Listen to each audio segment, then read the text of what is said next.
લક્ષ્ય ન્યૂઝ, એક નજર, એક લક્ષ્ય. રાજ્ય સરકાર દ્વારા કલોલ તાલુકાના બોરીસણ ગામ અને સહીજ ગામમાં લોકો કલોલ નગરપાલિકામાં સત્તાવાર રીતે સમાવેશ કરવામાં આવ્યો છે અને આ અંગે રાજ્ય સરકાર દ્વારા જાહેરનામું બહાર પાડવામાં આવ્યું છે. બંને ગામોની ગ્રામ પંચાયતની બોડી આપમેળે વિખેરાઈ ગઈ છે.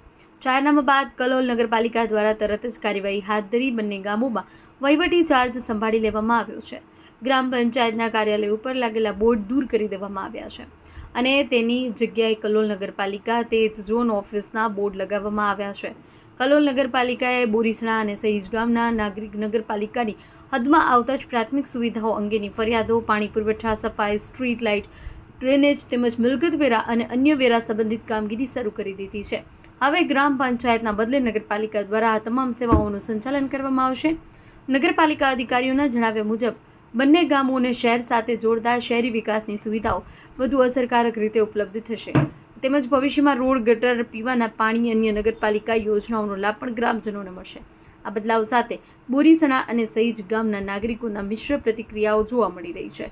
કેટલાક લોકો વિકાસની દિશામાં પગલું મહત્વપૂર્ણ ગણાવી રહ્યા છે, જ્યારે કેટલાક લોકો વેરા વધવાની શક્યતા અંગે ચર્ચા કરી રહ્યા છે. હાલમાં કલોલ નગરપાલિકા દ્વારા બંને ગામોને સંબંધિત ઝોન હેઠળ રાખી વહીવટી વ્યવસ્થા ગોઠવવાની પ્રક્રિયા શરૂ કરવામાં આવી છે. લક્ષ્ય ન્યૂઝ, સંજય નાયક.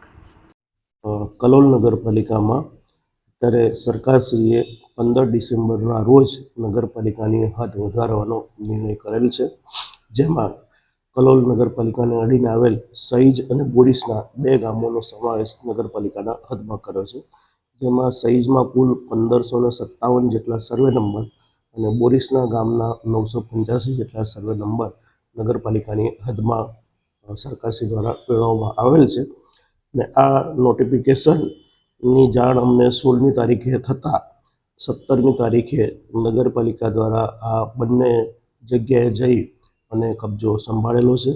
અને આ નગરપાલિકામાં મર્જ થતાં હવે આ બંને જગ્યાએ ગામોમાં પ્રાથમિક સુવિધા આપવાની જવાબદારી નગરપાલિકાની થાય છે.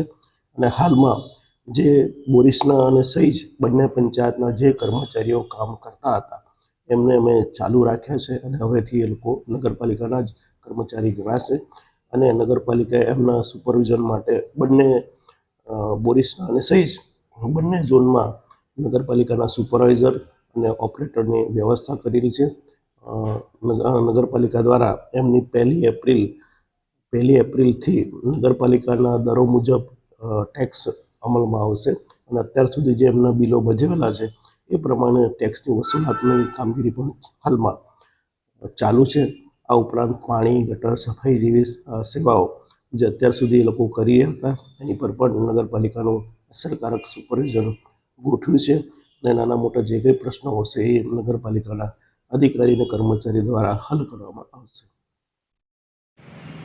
કલોલ નગરપાલિકાની હદમાં બોરીસના ગ્રામ પંચાયત, સહીજ ગ્રામ પંચાયતનો જે સમાવેશ કર્યો છે, તો જે રીતે કલોલનો વિકાસ થયો છે હરણફાળ, સંસદ સભ્ય શ્રી અમારા અમિતભાઈ શાહ સાહેબ, મુખ્યમંત્રી શ્રી ભૂપેન્દ્રભાઈ અને અમારા પ્રભારી મંત્રી હર્ષભાઈ સંઘવી, જે રીતે કલોલ ડેવલપ થયું છે એ જ રીતે બોરીસનાનું પણ ડેવલપિંગ પાસ કરીશું અને એ જ રીતે સહીજનું ડેવલપિંગ પાસ કરીશું અમે. અને આ કામગીરી જોઈને ભવિષ્યમાં સરકાર અને કોર્પોરેશન બનાવવાનો નિર્ણય લે એવી રીતે અમે આગળ વધીશું. અમે બંનેને ઝોન ઓફિસ બનાવીશું અને ત્યાં અમારો સ્ટાફ અત્યારે હાલ મૂકી દીધો છે. અને ત્યાંના સરપંચ, ત્યાંના સભ્યો એ લોકોને અમે કહી દીધું તમે સહકાર આપજો, તમારી સફાઈ, લાઇટ, પાણી, ગટરની વ્યવસ્થા ધીરે ધીરે અમે સુધારો એમાં કરી દઈશું. આ બંને ઝોન ઓફિસના બોર્ડ બી લાગી દીધા અને ત્યાં માણસો બી મૂકી દીધા, પણ ત્યાંના સભ્યોનો બી અમે સહકાર લઈ અને જોડે વિકાસ કરી દઈશું. હાલ ત્યાં આગળ ગટર કોઈ ઉભરાતી હોય, સફાઈ, પાણીની લીકેજ, ટેક્સ ઉભરાવાનું આ બધું જોવાનું ચાલુ કરી દીધું છે.